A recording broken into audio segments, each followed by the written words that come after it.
Memang banyak yang tanya soal itu, tapi nak, kerajaan itu bukan sembarang kerajaan. Orang tua kami menyebutnya Kerajaan Lamuritua. Kata mereka, itu kerajaan pertama yang berdiri sebelum semua sejarah yang kita kenal sekarang. Tapi, kerajaan itu bukan hancur karena perang.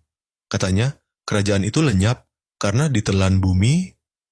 Taufik menelan ludah. Ditelan bumi maksudnya? Gempa? Atau bencana? Pak Nurdin menggeleng pelan. Bukan. Lebih aneh dari itu. Banyak orang percaya kerajaan itu menghilang karena sebuah perjanjian. Perjanjian dengan makhluk yang bukan dari dunia kita. Malam itu, Taufik tidur di rumah Pak Nurdin, tapi sulit baginya untuk benar-benar tidur. Kepalanya penuh dengan pertanyaan, apa benar ada kerajaan yang hilang di bawah gunung itu? Dan kalau iya, kemana perginya semua bukti sejarahnya? Keesokan paginya, Taufik minta izin untuk menjelajah hutan di kaki Gunung Seulawah.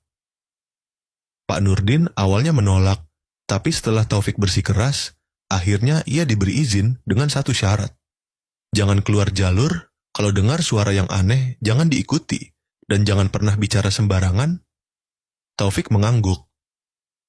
Ia membawa kamera, buku catatan, peta tua yang ia cetak dari arsip Belanda, dan air minum secukupnya.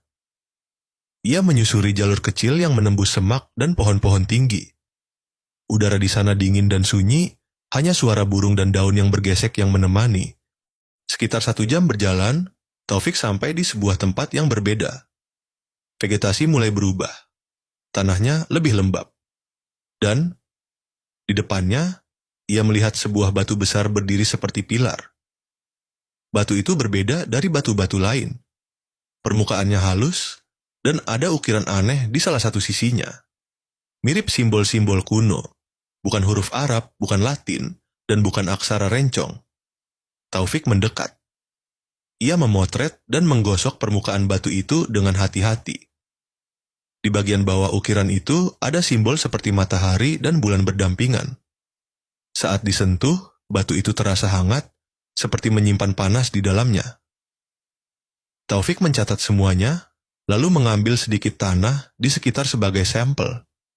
Tiba-tiba, dari kejauhan terdengar suara gamelan, lembut dan samar, seolah tertiup angin. Taufik berdiri kaku, ia yakin tak ada rumah di tengah hutan ini. Lalu suara itu menghilang secepat datangnya. Ia menatap sekeliling.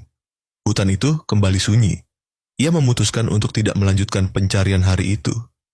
Hatinya tidak tenang. Tapi sebelum pergi, ia sempat melihat sesuatu dari balik